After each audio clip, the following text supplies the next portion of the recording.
A woman simply advises some children to go home early, but that very night, she is caught by them and suffers a brutal attack. The next day, the police discover her body with hair in disarray and too gruesome to look at, covered in marks of cruel torture. Her former rental room is also a total wreck, resembling a foul-smelling junkyard. The walls are covered in messy graffiti, with the most striking line reading, "Please forgive me for being born." Her life is far more twisted than this tragic end, and no matter which path she takes, it is shrouded in darkness. Ever since Matsuko is born, she never receives a fair share of her father's love. Because her father mostly cares for her sister Kumi, who suffers from a chronic illness, the focus naturally stays on her. In Matsuko's memory, her father always wears a long face, is exceptionally serious, and never even smiles at her. Winning her father's favor becomes the primary goal of Matsuko's childhood. It isn't until one time, when she is watching a theatrical performance with her father, that she sees a clown on stage making various comical expressions, causing the audience to roar with laughter. Seeing this, Matsuko imitates the performer and makes a funny face at her father. She finally sees her father give a rare smile. From that day on, making funny faces becomes a habit for Matsuko. Whenever her father looks troubled or ignores her, Matsuko makes a face to cheer him up. This pathological behavior does indeed get her feedback from her father. Out of a desire for her father's love, Matsuko continues making that funny face for over 10 years. Even so, on the day Matsuko reaches adulthood, her father still keeps a stiff face while taking her photo, muttering how a pity it is that Kumi cannot wear such a beautiful dress. To cheer him up, Matsuko pulls the funny face again, but this time, all she gets is a scolding from her father. All her efforts are in vain, and she even develops a lingering condition where she cannot help but make that face whenever she feels under pressure. At age 23, Matsuko follows her father's arrangements and takes a job as a music teacher at a school. There, she meets a like-minded colleague, and sharing a deep connection, they quickly fall in love. Out of kindness, Matsuko shares this exciting news with the bedridden Kumi. But at dinner, her father blames Matsuko for being inconsiderate of her sister's condition by talking about such enviable things. Having endured unfair treatment for so long, Matsuko has enough and leaves home that very night. Perhaps her father only notices Kumi's physical frailties, but fails to see that Matsuko's mental health is no longer sound. Not long after, during a school trip, Matsuko's life is completely changed. In the inn where the students stay, the manager's portable safe is stolen. Since Matsuko's class are the only guests, the staff investigate them and eventually point the finger at a student named Ryu. So Matsuko finds Ryu for a talk, hoping to learn the truth from him. But things do not go as planned. Ryu not only denies stealing, but also pushes Matsuko down. Fearing the situation will escalate and not knowing what else to do, Matsuko makes a very irrational decision. She privately goes to the manager, takes the blame for the student, and uses her own salary to cover the missing money. She lies, saying she stole the money, and kneels down to apologize to the manager. When the vice principal learns of this, he also wants to keep things quiet and promises her secret will not reach the school, but the price is taking advantage of Matsuko. However, the matter is not settled. The vice principal breaks his promise and reports the incident to the school the next day, even telling the principal that Matsuko begged him to keep her secret at the cost of her reputation. Upon learning of Matsuko's alleged theft, the principal decides to give her a severe punishment. Now Matsuko panics. To save her job, she finds Ryu once more, kneeling and begging him to admit he stole the money. Though Ryu verbally agrees to clear her name, he changes his story once they reach the principal's office. This leaves Matsuko with no way to defend herself. Under the mounting pressure, she helplessly makes the funny face again. In a fit of rage, the principal fires her immediately. After this incident, Matsuko decides to run away from home. Facing her sister's attempts to stop her, she vents all her negative emotions. It is not until her mother arrives that Matsuko finally stops. At that moment, she knows clearly that she can no longer stay there. Leaving her hometown, Matsuko has no one to rely on. Before long, her body is covered in bruises. One day, she calls her brother Norio out and tells him she has found an aspiring writer boyfriend named Tetsuya, who is a good man, and their life is somewhat harmonious. She wants to borrow some money from her brother. Otherwise, she will not be able to face her boyfriend when she goes back. But Norio believes Matsuko is an adult with enough capacity to earn a living, even suggesting she could work as a girl in a bathhouse. But Matsuko does not want to fall to that level for money just yet. 今ここでですか？今ここで全部合格。あんた向いてないよ。During the time Matsuko is away, Kumi's mental state deteriorates, and her father passes away from a stroke. Norio blames all these misfortunes on Matsuko and tells her to stay far away from the family in the future. Finally, he stuffs a stack of cash into Matsuko's hand and severs all ties with her. Matsuko knows she no longer has a home and that Tetsuya is her last hope, so she becomes even more submissive. No matter how Tetsuya treats her, Matsuko obediently tries to please him. Though she claims Tetsuya is a brilliant writer, he has not written anything decent, leaving their finances in peril, and domestic violence after drinking is a common occurrence. But this situation does not last long. One thunderous, rainy night, Tetsuya leaves behind a line of text and vanishes, which reads, "Please forgive me for being born." When Matsuko finds Tetsuya again, he is already standing on the train tracks. Matsuko watches helplessly as he leaves this world. At this moment, even her last bit of comfort is shattered.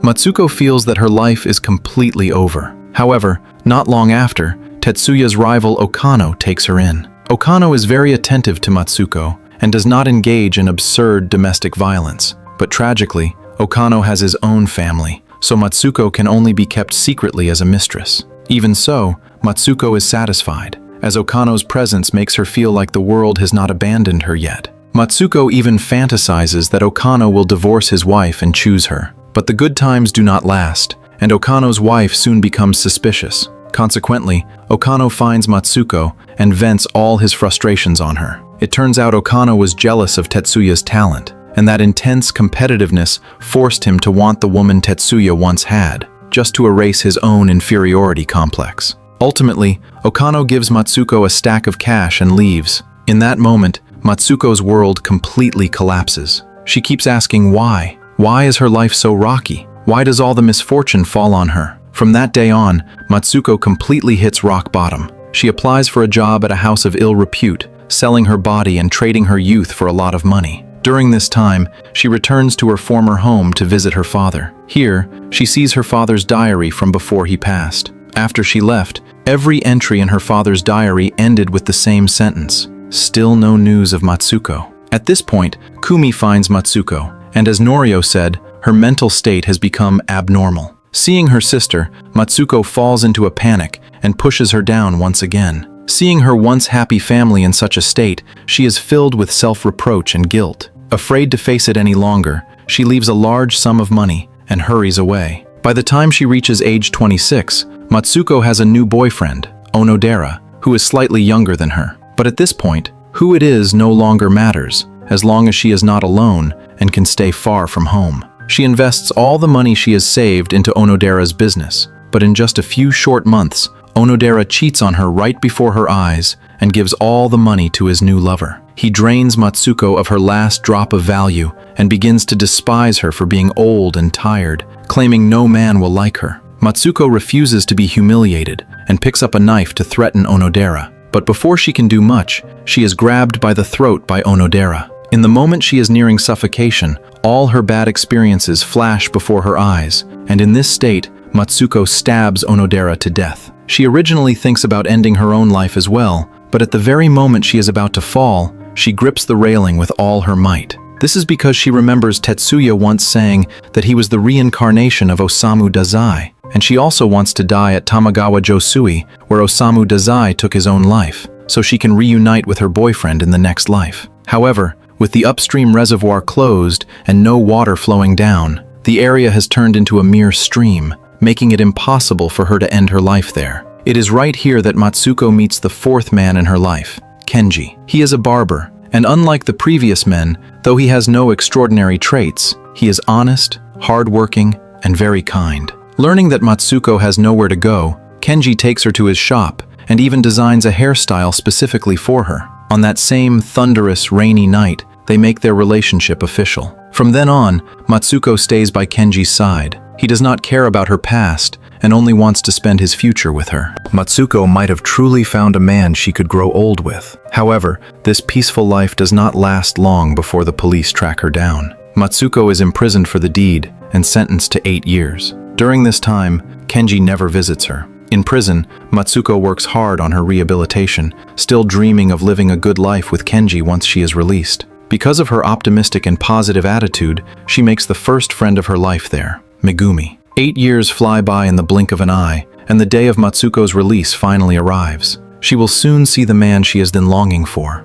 The falling cherry blossoms seem to welcome her rebirth. But when Matsuko arrives at the barbershop full of joy, she freezes. Things are no longer the same. Kenji married during her imprisonment and even has a child of his own. At 34, Matsuko no longer has the dreams of her youth. She does not go in to greet Kenji but simply whispers, "I'm back," and turns to leave. Afterward, Matsuko relies on the skills she learned in prison to work at a barbershop. One day, Megumi happens to come in for a haircut, and they quickly recognize each other. Megumi is now married and has a career of her own, and her presence adds a splash of color to Matsuko's bleak life. However, Megumi has a family. No matter how wild she plays outside, she always has a home to return to. In contrast, Matsuko is all alone in this world. This sense of disparity becomes impossible to ignore. Consequently, Matsuko gradually distances herself from Megumi, and they eventually lose contact. By the time Megumi finds Matsuko's home again, the house has a new male owner.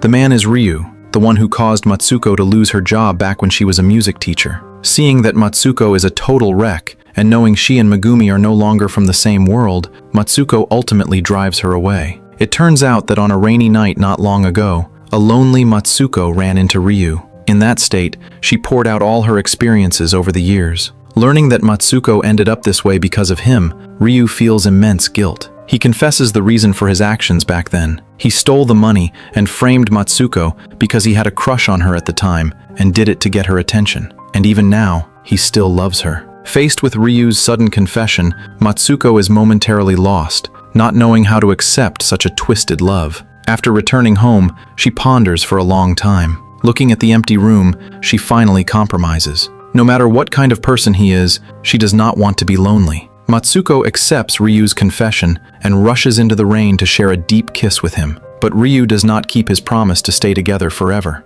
Once the novelty wears off, he begins to despise Matsuko in every way, even using her as a punching bag for his frustrations. But none of this matters to Matsuko anymore. As long as someone is there to stay with her, she is willing to do anything. Ryu is in the underworld, and to maintain her relationship with him, Matsuko engages in illegal dealings and even sells her body under his direction. Even while being hunted by the mob, she still dreams of a happy future with Ryu. But no matter how much she does, it is in vain. Ryu is eventually arrested. In the endless darkness, Ryu slowly realizes that his presence has repeatedly destroyed Matsuko's life. He vows never to appear before Matsuko again. But on the outside, Matsuko is still foolishly fantasizing that once Ryu gets out, they will live a good life together, have a child of their own, and lead a stable life as a family of 3. The day of Ryu's release finally arrives, and Matsuko goes to the prison gates full of joy.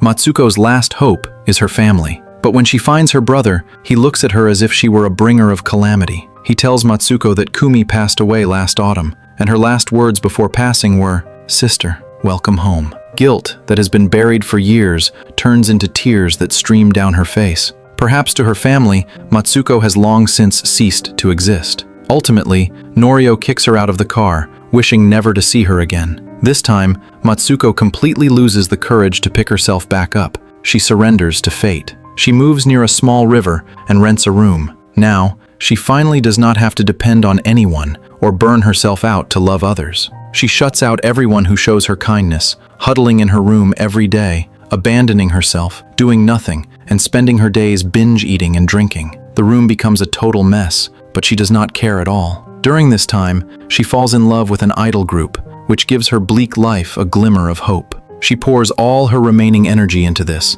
writing piles and piles of fan letters every day, telling them her story and expressing her love. The letters are so thick, they will not even fit in the mailbox. Through countless seasons, she waits by the mailbox, hoping for a reply. But reality is always disappointing. At 51, Matsuko has become unkempt and disheveled. Her long-term lethargy is accompanied by mental health issues. In her confusion, she keeps scribbling on the walls, repeatedly writing, "Please forgive me for being born."